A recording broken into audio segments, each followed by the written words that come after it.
Road ಇರೋದೇ vehicles ಹೋಗೋಕ್ಕೋಸ್ಕರ. ಆದ್ರೆ footpath ಬಂದ್ಬಿಟ್ಟು ಮನುಷ್ಯರು ನಡೆಯೋಕ್ಕೋಸ್ಕರ ಮಾತ್ರ ಫುಟ್ಪಾತ್ ಮಾಡ್ತಾರೆ.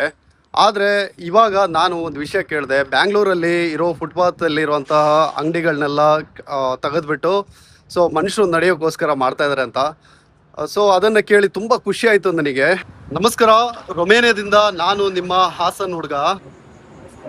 ಬ್ಯಾಂಗ್ಳೂರು ಫುಟ್ಪಾತ್ ಏನೋ ಕ್ಲೀನ್ ಮಾಡೋದು ಓಕೆ, ಹಾಗಾದ್ರೆ ಬ್ಯಾಂಗ್ಳೂರ್ ಫುಟ್ಪಾತ್ ಇನ್ಮೇಲೆ ಯಾವ ತರ ಇರುತ್ತೆ ಅನ್ನೋದು ನನಗೆ ಗೊತ್ತಿಲ್ಲ. ಸೊ ಬನ್ನಿ ಒಂದ್ಸಲಿ ರೊಮೇನಿಯಾ ಫುಟ್ಪಾತ್ ಯಾವ ತರ ಇರುತ್ತೆ ಅಂತ ತೋರಿಸ್ತೀನಿ. ನೋಡಿ, ಇದು ಫುಟ್ಪಾತ್ ಅಂದ್ರೆ ಪಾದಾಚಾರಿ ದಾರಿ, ಅಂದ್ರೆ ಮನುಷ್ಯರು ಮಾತ್ರ ನಡೆಯುವಂತ ಜಾಗ ಇದು. ಅಲ್ಲಿ ನೋಡಿ, ಇಲ್ಲಿ ರೋಡ್ ಇದೆ. ರೋಡಲ್ಲಿ ಅಲ್ಲಿ ವೆಹಿಕಲ್ಸ್ ಮಾತ್ರ ಹೋಗ್ಬೇಕು. ಕಾರು, ಬಸ್ಸು, ಬೈಕು, ಲಾರಿ ಈ ತರ ಮಾತ್ರ ಹೋಗಕ್ ಮಾತ್ರ ಅಲ್ಲಿರೋದು.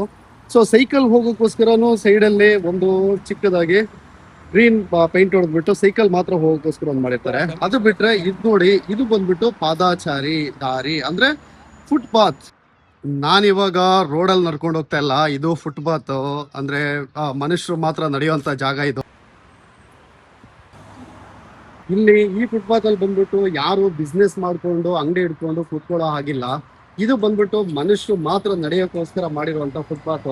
ಸೊ ಇಲ್ಲಿ ಜನಗಳು ಹೇಗಪ್ಪ ಅಂದ್ರೆ, ಸೊ ಏನು ರೂಲ್ ಇರುತ್ತೆ, ಯಾವ್ದ್ರಲ್ಲಿ ಏನ್ ರೂಲ್ ಮಾಡಿರ್ತಾರೆ ಅದನ್ನ ತುಂಬಾ ಅಚ್ಚುಕಟ್ಟಾಗಿ ಫಾಲೋ ಅಪ್ ಮಾಡ್ಕೊಂಡು ಹೋಗ್ತಾರೆ.